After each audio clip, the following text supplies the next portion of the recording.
माननीय श्री अखिलेश यादव जी।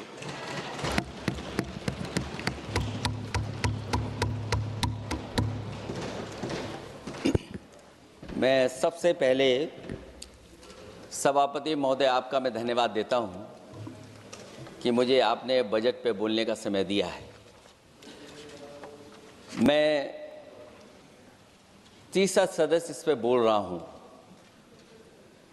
मैं भी में से पूर्व कांग्रेस पार्टी के नेता माननीय शशि थरूर जी जो बात कह रहे थे, उन्होंने बहुत सारे आंकड़े दिए हैं। सभापति महोदय, वही मिलते जुलते आंकड़े हमारे पास भी हैं। जब कभी जवाब आए तो शायद उन आंकड़ों का जवाब भी आए। और जब वो अपनी बातों को ख़त्म कर रहे थे तो वो एक शेर पढ़ के गए हैं। मिर्ज़ा गालिब का एक शेर पढ़ के गए हैं सभापति महोदय। सभापति महोदय, यही शेर अगर बीजेपी को पढ़ना होता तो बीजेपी कैसे पढ़ती? अगर यही शेर बीजेपी को पढ़ना पड़ता तो वो पढ़ते कि हमको मालूम है स्वर्ग की सच्चाई, लेकिन दिल को बहलाने के का गालिब ये ख्याल की जगह सोच अच्छा है। सभापति महोदय, यही फर्क है। सबका साथ, सबका विकास।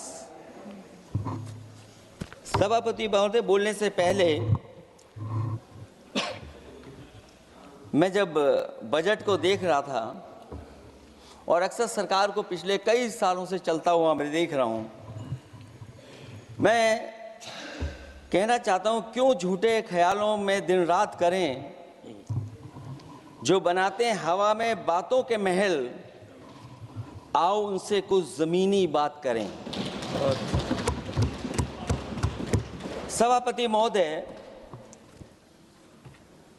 बजट आने से पहले और बजट आने के बाद पूरा देश और पूरे देश में ये बहस चल रही थी कि अमेरिका को लेकर के डील होने जा रही है।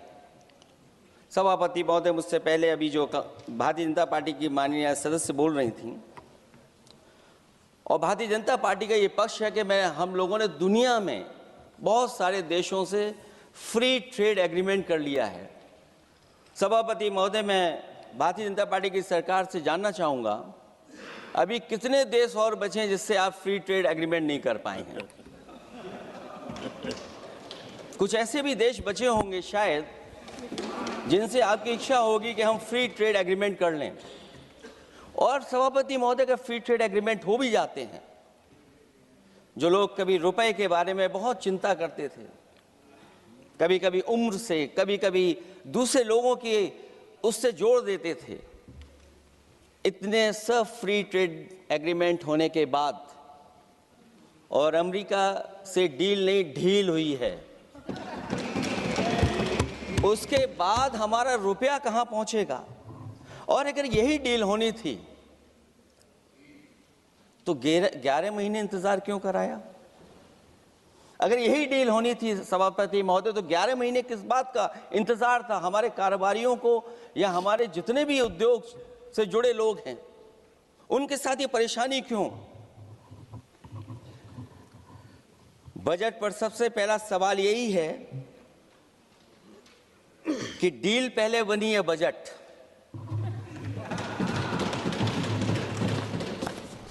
और बजट का हलवा यहां ज्यादा बटा के वहां।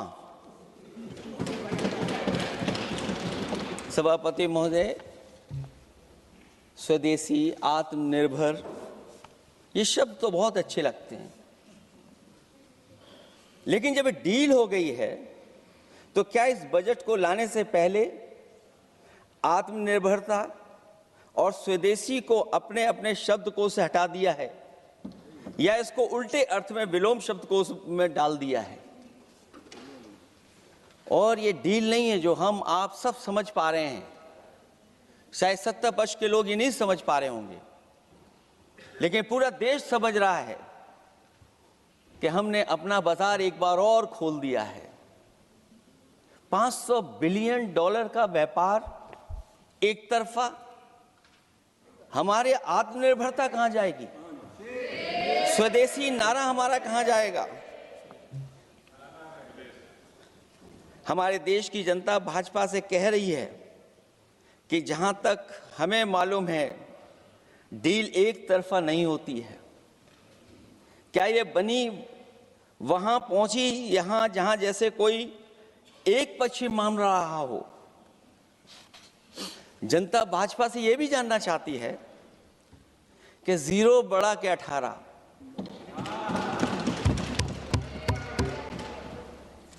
सभापति महोदय, भाजपा का समझौता गणित क्या यह है कि 18 0 के बराबर है?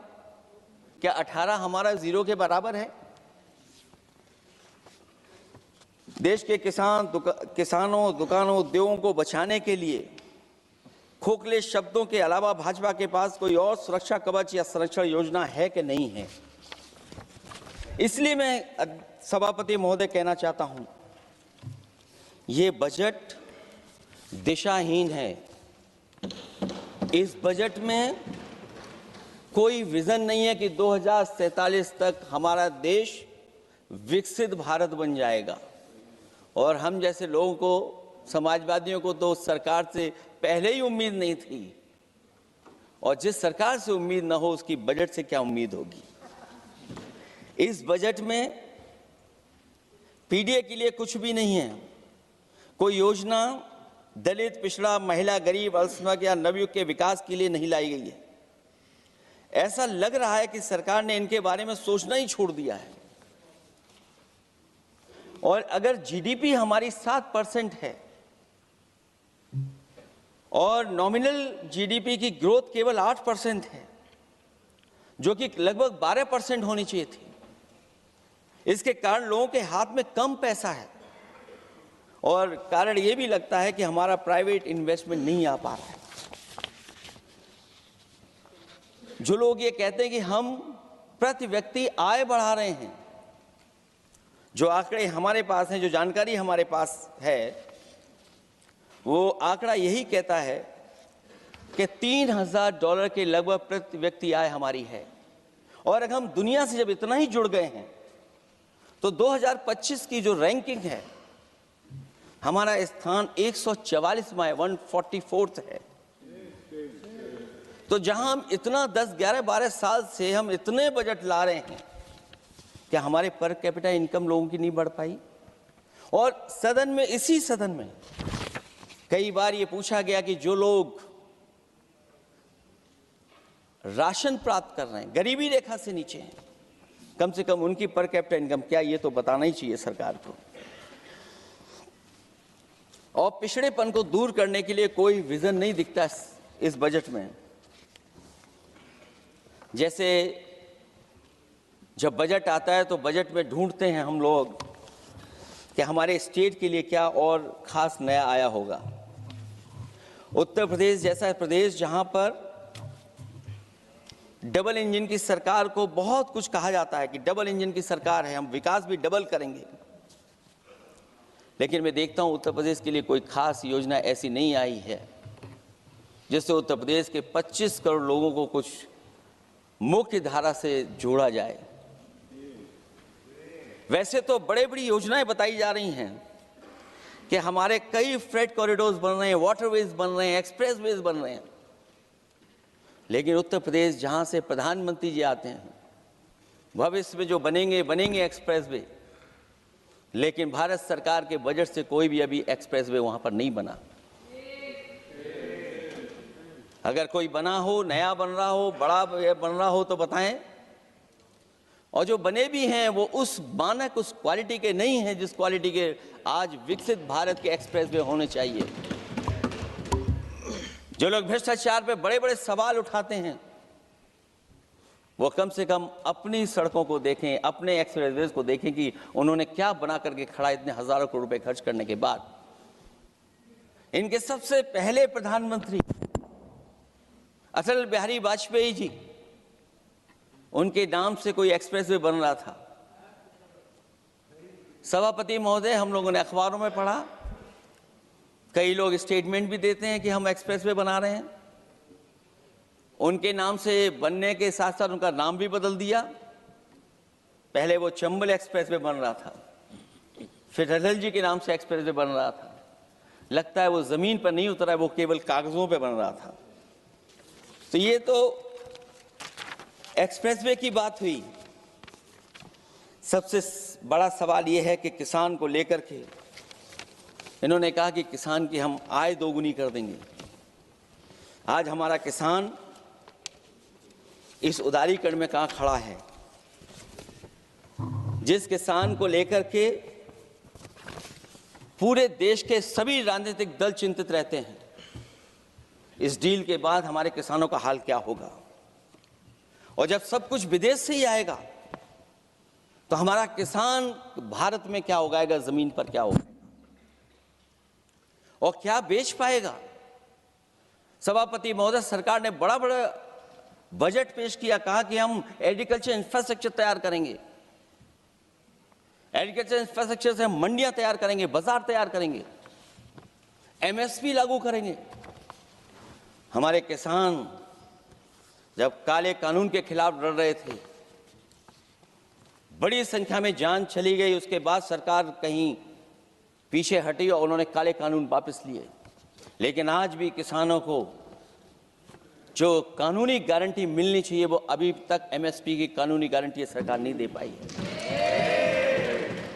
और जो तेज क्रॉप और हॉर्टिकल्चर क्रॉप और दूध को लेकर के सरकार दावा करती है कि हम सब्जियां इतना, हॉर्टिकल्चर क्रॉप्स हमारी इतनी ग्रो कर गई हैं, हम दुनिया में इतना पैदा कर रहे हैं। दूध के जब आंकड़े बताते हैं कि दुनिया में हम दूध का उत्पादन इतना कर रहे हैं, और अगर आपका बजट ही विकसित भारत का बजट है, तो हमारे हॉर्टिकल्चर क्रॉप्स और जो हमारा किसान दूध का उत्पादन कर रहा है, दूध का उत्पादन हो रहा है, उसके लिए एमएसपी की गारंटी कब देंगे आप लोग? और गारंटी हम लोग इसलिए मांग रहे हैं क्योंकि उसको घर कैसे बनाएगा, घर कैसे चलाएगा?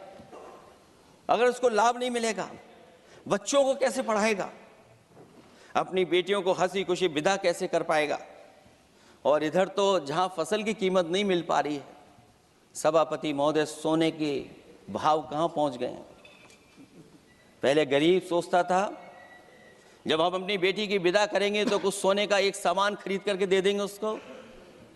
जैसे जैसे बीजेपी की सरकार चली और आगे बढ़ती गई, 12 साल ऐसे हैं आ गए कि अब तो चांदी तो दूर, अगर यही सरकार चलती रही तो लोहे पर पीतल चढ़ाकर भी गरीब अपनी बेटी की विदाई नहीं करा पाएगा।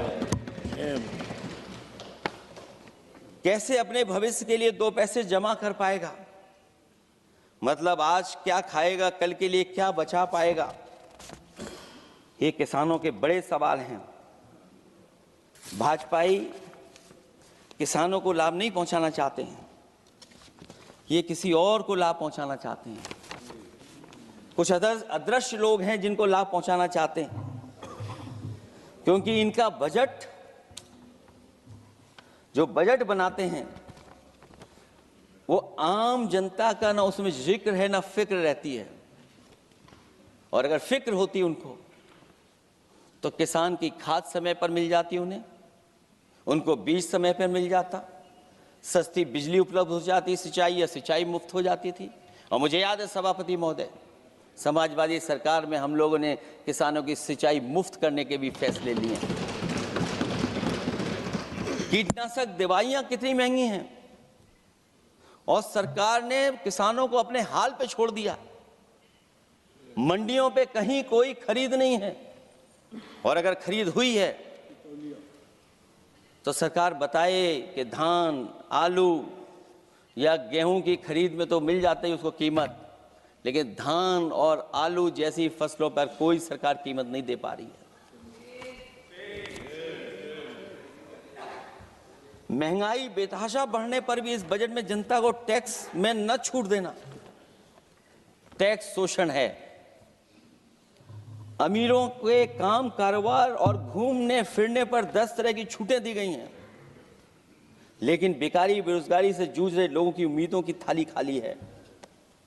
मध्यम वर्ग अपने आप को ठगा महसूस कर रहा है।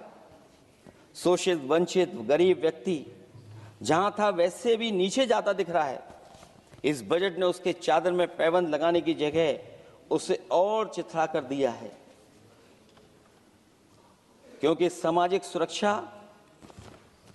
केवल शब्दों की औपचारिकता रह गई है। किसान, मजदूर, श्रमिक, कारोबारी, छोटा दुकानदार अपने लिए मिली राहत को दूरबीन से देखकर ढूंढ रहा है, और इसीलिए भाजपा का हर बजट 1/20 का बजट मानते हैं, क्योंकि वो 5% लोगों के लिए ही होता है। अच्छे बजट की होती हैं 3 पहचान: गरीब की तरक्की, खुशहाली और मुस्कान। शायद इस बजट ने तीनों चीजों को छीनने का काम किया गरीबों से। दूसरा विषय है स्वास्थ्य को लेकर के बहुत हमारा गरीब समय समय पर परेशान रहता है। स्वास्थ्य को लेकर के जो ठोस कदम सरकार को उठाने चाहिए वो सभापति महोदय सरकार नहीं उठाती दिख रही है, और जितना भी स्वास्थ्य सेवाएं हैं वो ठप होती चली जा रही हैं। मैं उत्तर प्रदेश की बता सकता हूं, मुझे याद है सभापति महोदय, पहला जो भारत सरकार और प्रदेश सरकार को मिलकर के पहला हॉस्पिटल, मेडिकल कॉलेज शाहजहांपुर का बना था, जिस समय भारतीय जनता पार्टी के उस समय के स्वास्थ्य मंत्री और मैंने मिलकर के उसका उद्घाटन किया था। उसके बाद जो प्रचार में तो ये बहुत आगे हैं, प्रचार में तो ये कहते हैं कि हर डिस्ट्रिक्ट में हर हॉस्पिटल, हर डिस्ट्रिक्ट में एक हॉस्पिटल या मेडिकल कॉलेज, लेकिन सच्चाई तो ये है कि इन हॉस्पिटलों में इलाज नहीं है, दवाई नहीं है, ऑपरेशन के लिए कहाँ जाना पड़ता है, भटकना पड़ता है। और जिस तरीके से अभी जिन लोगों ने इंश्योरेंस या LIC में किस्त दी होगी वो जानते होंगे कि महंगाई कम नहीं हुई है, महंगाई बढ़ी है, किस्तें बढ़ गई हैं। उदाहरण के लिए दिल्ली के एम्स के लिए 5,600 करोड़ रुपए, और आयुष्मान भारत के लिए पूरे देश के लिए सरकार ने जो बजट रखा है वो 4,700 करोड़ रुपए है।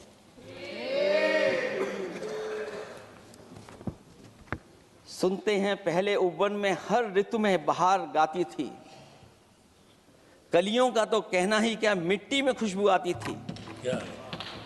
ये भी ज्ञात हमें उपवन में कुछ ऐसे भौरे आए थे, सारा चमन कर दिया मरघट, अपने साथ जहर लाए थे।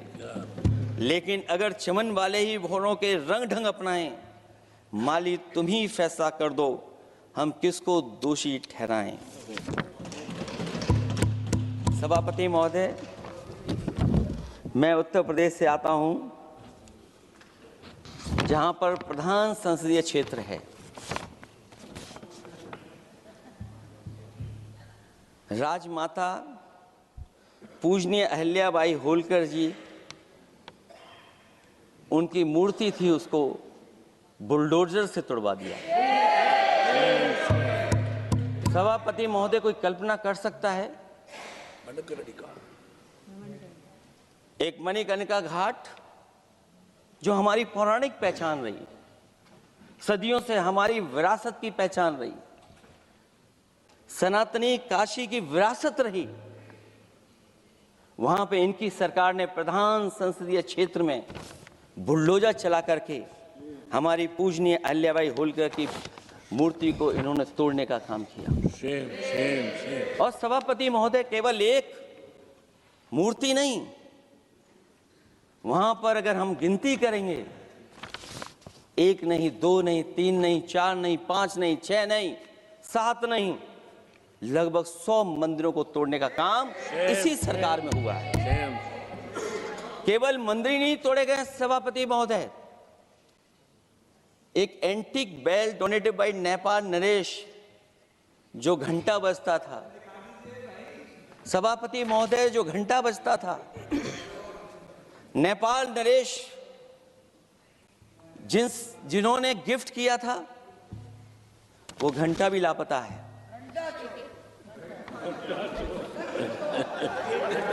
केवल घंटा ही लापता नहीं है।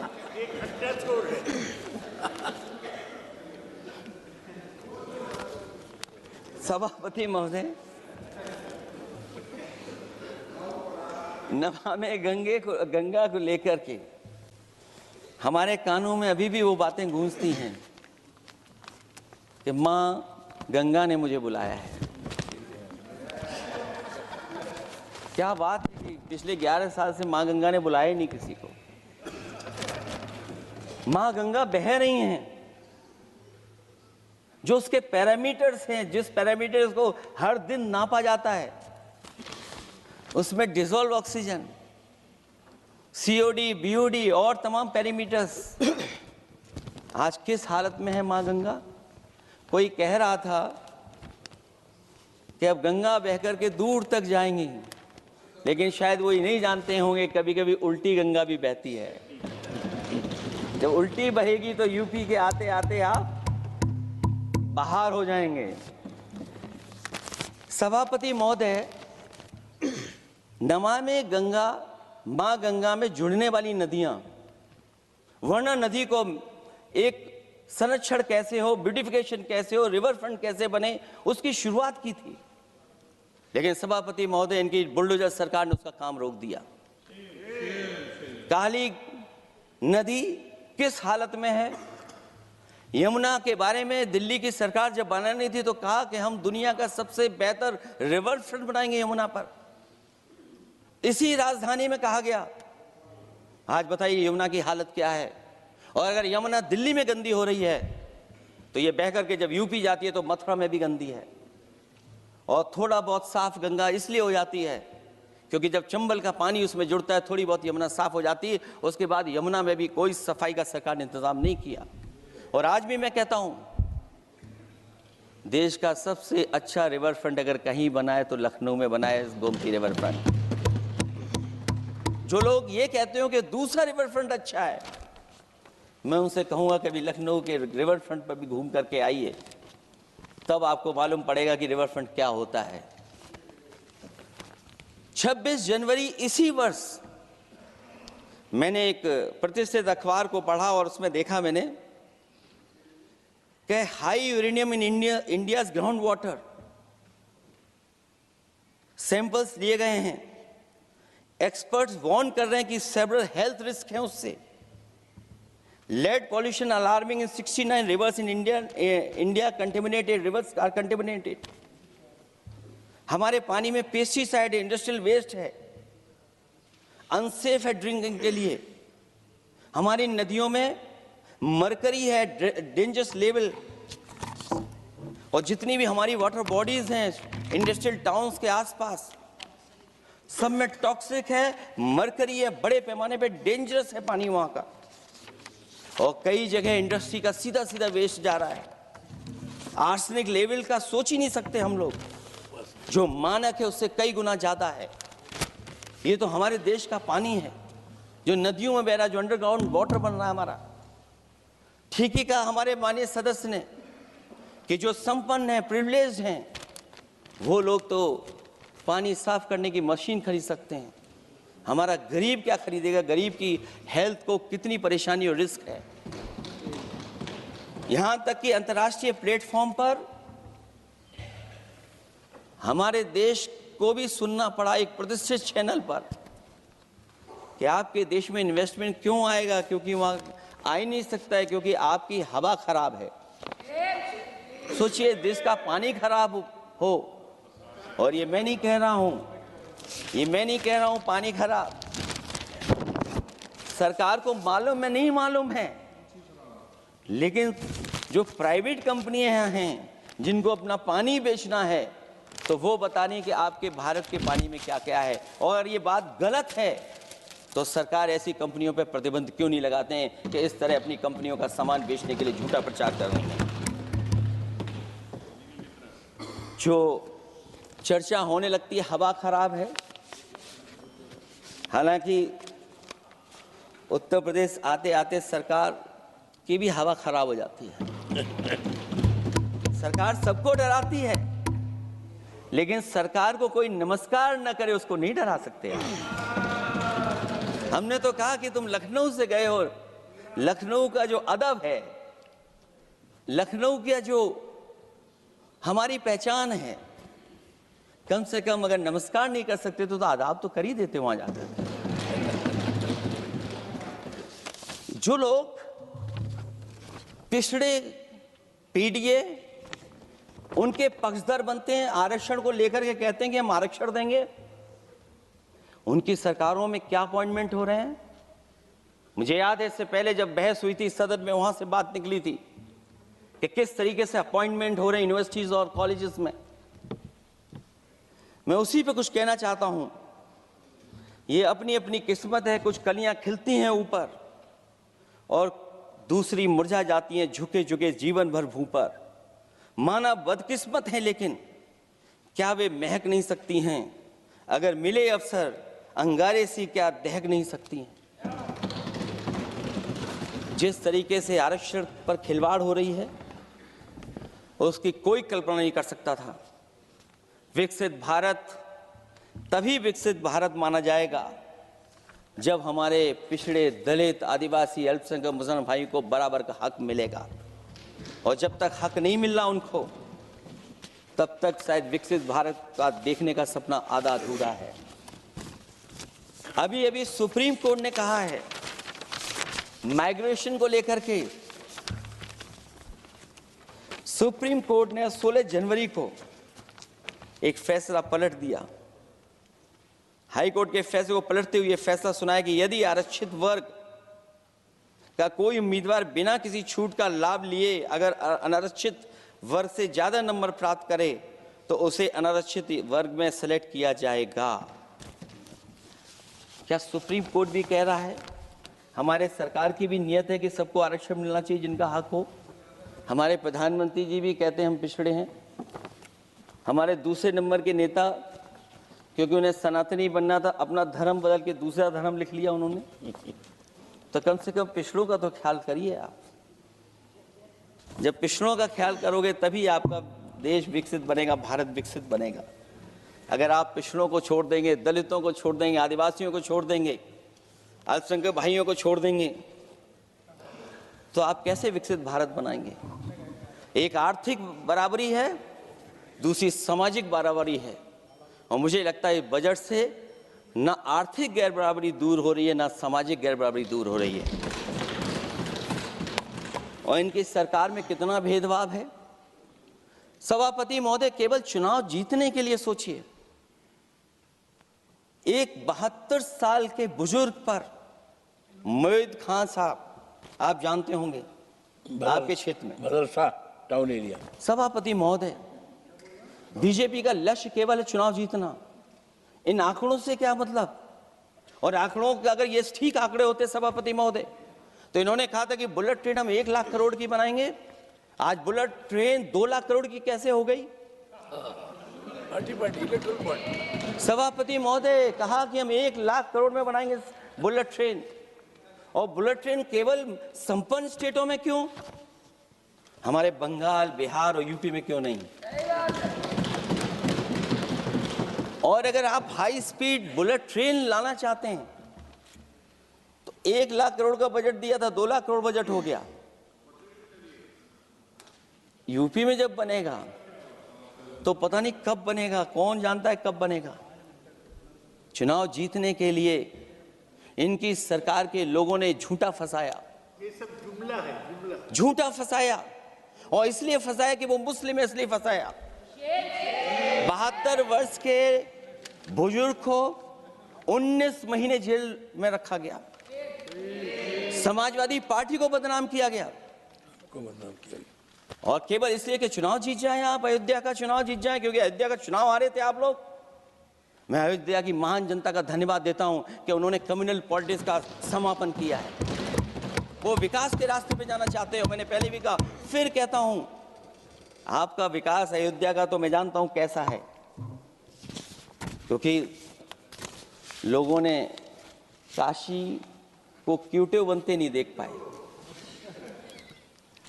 अगर हम सब सदस्य हैं और हमारे प्रधान संसद के संसदीय क्षेत्र को अगर हम क्यूटो न बना पाए, आप विरासत मिटा रहे हैं वहां पर। कई सौ पुरानी दाल मंडी जिसमें केवल वोट नहीं मिलता, इसलिए दाल मंडी को आप डिमोलिश कर देंगे आप। अल्पसंख्यक बनारस और इसको अयोध्या को जीतने के लिए 72 वर्ष के एक व्यक्ति को झूठा केस लगाया, झूठा फंसाया, जेल भेज दिया। और न केवल उसको जेल भेजा बल्कि उसकी दुकानें और उसकी बेकरी पर भी बुलडोजर चला दिया आपने। क्या डेमोक्रेसी में हमारे बुलडोजर का कोई स्थान है क्या? हाई कोर्ट कहता है कि आप फैसला सुना सकते हैं क्या? कोर्ट कहता है कि आप कौन हो गए फैसला सुनाने वाले लोग? और फिर आप लोग कहते हैं कि हर घर जल और नल। सभापति महोदय, इन्हीं के विधायक ने मंत्री जी को घेर लिया, इन्हीं के विधायक ने मंत्री जी का अपहरण कर लिया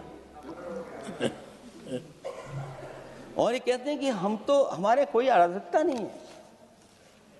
ये कहते हैं इन्वेस्टमेंट लाएंगे, हम एमओयू साइन करेंगे। सभापति महोदय, देश के प्रधानमंत्री, देश के सबसे बड़े उद्योगपति उत्तर प्रदेश पहुंचे थे, एमओयू साइन किए गए, लाखों करोड़ के एमओयू साइन हुए। और एमओयू साइन होने के बाद जमीन पर कितना उतरा ये बताए सरकार। एमओयू के बाद सरकार बताए कितना जमीन पर उतरा है। इन्होंने जब कश्मीर का 370 हटा रहे थे सभापति महोदय, हाँ ना, बजट ही है ये एमओयू में, क्योंकि इंसेंटिव अगर नहीं देंगे तो कौन आपका इन्वेस्टमेंट लाएगा? ये राज्य का विषय नहीं है सभापति, राज्य से प्रधानमंत्री आते हैं। और आपने ये कहा कि प्रधानमंत्री के क्षेत्र में हमने देश में कहा कि हमने 1000 किलोमीटर मेट्रो बिछाई है। आपने देश के प्रधानमंत्री के क्षेत्र में क्यों नहीं मेट्रो बिछाई? क्यों नहीं बिछाई आपने? आपने देश के प्रधानमंत्री के क्षेत्र को एक्सप्रेस से क्यों नहीं जोड़ा आपने? क्योंकि आपके पास बजट नहीं है। अटल बिहारी वाजपेयी जी के आपने नाम से एक्सप्रेस क्यों नहीं बनाया? बताइए आप, ये बजट नहीं है आपके पास।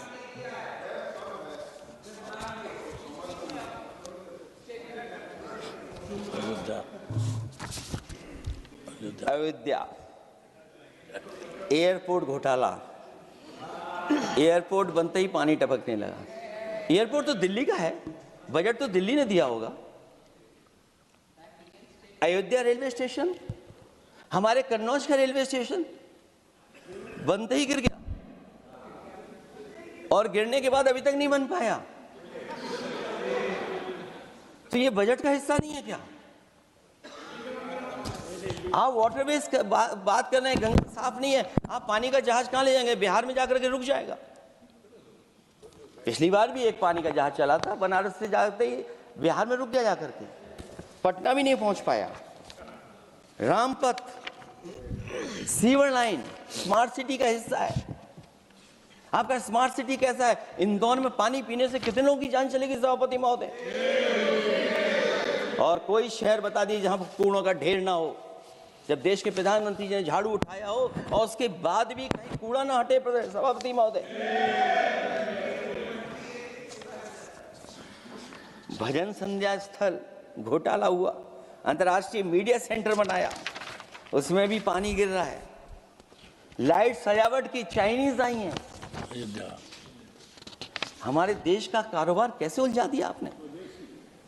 चीन और अमेरिका और थोड़ा बहुत रशिया, विदेश नीति तो असफल हुई है, लेकिन हमारा बाजार को भी पूरा बेच दिया। और चीन के सवाल पर सभापति महोदय, चीन हमारी जमीन पर भी निगाहें रखे हुए है और हमारे बाजार पे भी। इसलिए जो सरकार फैसला ले बड़ी सावधानी से ले। मैं कितनी बातें बताऊं, वहां पर सेना जमीन ले लिया, जमीनें जाने कहां चली गई हैं। इसलिए सभापति महोदय, ये बजट दिशाहीन है। ये 2047 में हमारा विकसित भारत तो नहीं बनेगा। और जिस तरीके से बेरोजगारी बढ़ी है, बेरोजगारी को लेकर के जो चिंता रही, हमेशा रहती थी, और जो सरकार ने बड़े बड़े फैसले भी लिए थे, जानकारी दी थी कि हम बेरोजगारी ऐसे दूर कर लेंगे। मेक इन इंडिया का जो सपना दिखाया था, आखिरकार मेक इन इंडिया का सपना कहाँ पूरा हो पा रहा है? मेक इन इंडिया का जो शेर था वो जंग खा रहा है सभापति महोदय। जो योजना लेकर के आए थे, एम्प्लॉयमेंट लिंक्ड इंसेंटिव्स। सरकार बताए कि हमें कितना उसमें लाभ पहुंचा है। 2024-2025 के बजट में इन योजनाओं के लिए 33,000 करोड़ रुपए आवंटित किए गए थे, लेकिन खर्च कितना हुआ? 1,700 करोड़ रुपया केवल। एक आपने पिछली बार सपना दिखाया था कि इंटर्नशिप की योजना,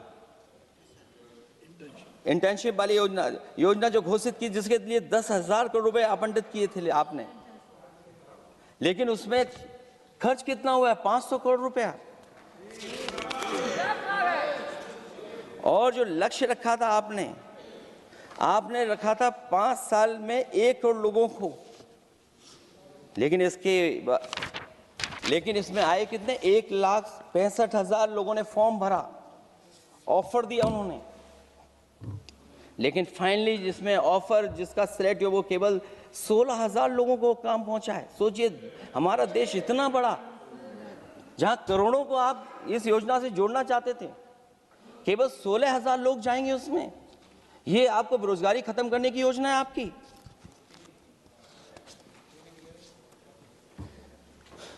माननीय वित्त मंत्री जी के सदन के सामने स्थिति स्पष्ट करनी चाहिए कि मनरेगा एक महत्वपूर्ण योजना थी जिसमें गरीबों को ग्राम स्तर पर रोजगार मिलता था, राइट टू वर्क के अनुसार थी। इस योजना को समाप्त करते हुए आपने क्या नाम रखा है? बीबी राम जी। और हमारे राम जी कहाँ बैठे हैं? कहाँ है हमारे राम जी? पीछे बैठे, जिन्हें बचपन से हम देखते आए राम जी। ये हमारी खुशकिस्मती है कि राम जी सदन में बैठे हैं, लेकिन आप राम जी का अपमान कर रहे हैं। आपको उनको यहाँ नहीं बैठा सकते, आपको यहाँ बैठाना चाहिए नंबर 2 पर।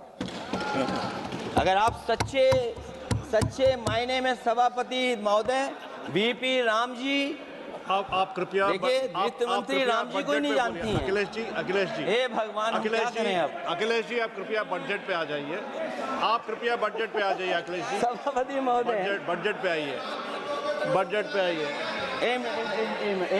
एक मिनट क्या बोले? फिर बोलना दोबारा। नहीं, आप बजट क्या बोलिए? नहीं, सभापति जी बोलिए। नहीं, सभापति महोदय, नहीं, जिन्होंने गोली चलाई वो आपका राम मंदिर बना रहे हैं। सभापति महोदय, जिन्होंने गोली चलवाई वो राम मंदिर बनवा रहे हैं। अगर कुछ पता ना हो तो जाकर के पूछ लेना, पता कर लेना। आधी अधूरी जानकारी के साथ मत आया करो यहाँ पर। अब आप बताइए सभापति महोदय, बीवी राम जी नाम बदल दिया आपने। यूपी जैसा बड़ा स्टेट, उसको क्या मिलेगा अब, जहां पर 1,000 ग्राम सभाएं अर्बन हो गई हैं। जब 1,000 ग्राम सभाएं अर्बन हो गई हैं और 40% व्यय प्रदेश सरकारों पर डाल दिया गया है, ये स्कीम कैसे चलेगी आपकी?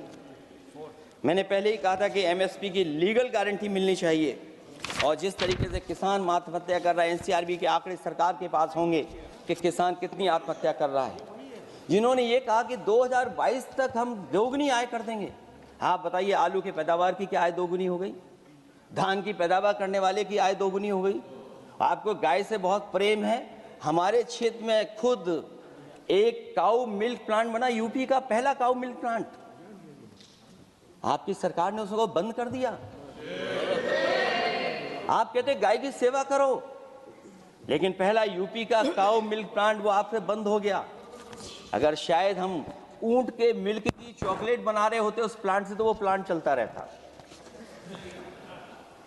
आय दोगुनी कितनी हुई है बताएं सरकार? मत्स्य पालन और पशुधन विकास की तरफ सरकार का कोई ध्यान नहीं है। सरकार का कहना है कि वित्त अच्छी हुई है, लेकिन क्या कारण है कि एफडीआई में लगातार कमी आ रही है? विदेशी इन्वेस्टर्स क्यों बाहर ले जा रहे हैं?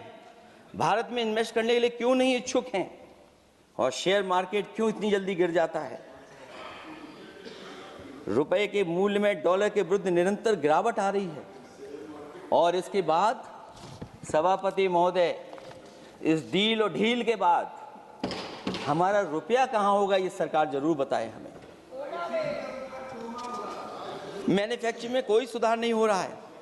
अभी भी हम जीडीपी के 15% पर मैन्युफैक्चरिंग पर निर्भर हैं, जबकि मैन्युफैक्चरिंग के शेयर मेक इंडिया के अनुसार अभी तक 25% होना चाहिए था।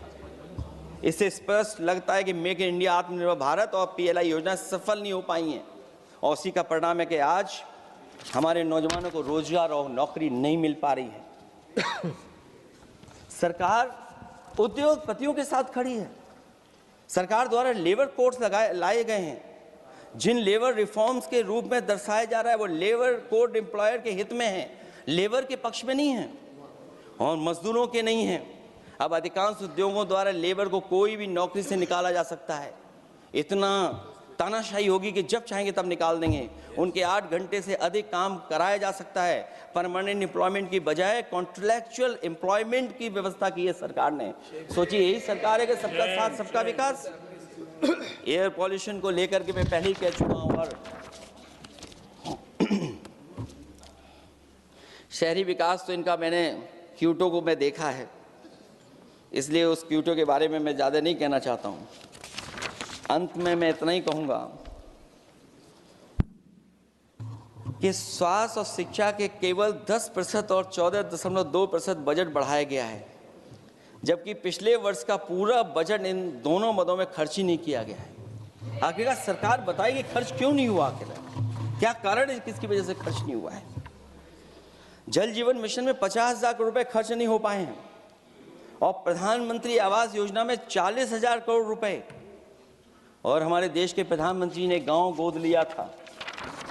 वो लगता है उस गांव को अनाथ छोड़ दिया है प्रधानमंत्री जी ने। वो गांव ही अनाथ छोड़ दिया है। RBI के डेटा के अनुसार इनकम में जो नीचे 80% हैं, उनकी इनकम का शेयर 36% से घट करके 32% हो गया है और हर वर्ष में रियल वेजेस 2% कम हो रही हैं। आखिरकार इसका कारण क्या है? मुझे उम्मीद है सरकार बताएगी कि इसका कारण क्या है कि जिसकी वजह से लगातार गिरावट होती जा रही है। मैं रैंकिंग में नहीं जाना चाहता हूं कि हमारी रैंकिंग कहां है, गैर बराबरी की रैंकिंग में हम कहां पहुंच गए हैं, हम कितना नीचे पहुंच गए हैं। जो तरह तरह की रैंकिंग समय समय पर आती हैं, उन रैंकिंग के बारे में सरकार को ज़रूर पता होगा कि हम एजुकेशन इंडेक्स में कहाँ हैं दुनिया में, हम हेल्थ इंडेक्स में कहाँ हैं दुनिया में, और जो एयर क्वालिटी के इंडेक्स है उसमें हम दुनिया में कहाँ हैं। इसलिए सभापति महोदय, मैं अंत में इतना ही कहना चाहता हूँ कि ये बजट दिशाहीन है। 2047 तक विकसित भारत तो नहीं बनेगा, लेकिन हमारे गरीबों के साथ बहुत अन्याय होगा।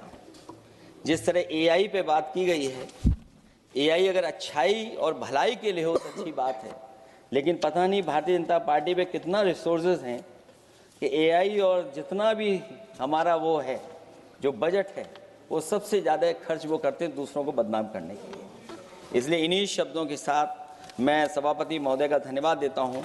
मैं उम्मीद करता हूँ कि सरकार इस बजट को गरीबों की तरफ मोड़ेगी, PDA के लोगों की तरफ मोड़ेगी, जिससे वो भी मुख्य धारा में खड़े हो सकें। बहुत बहुत धन्यवाद।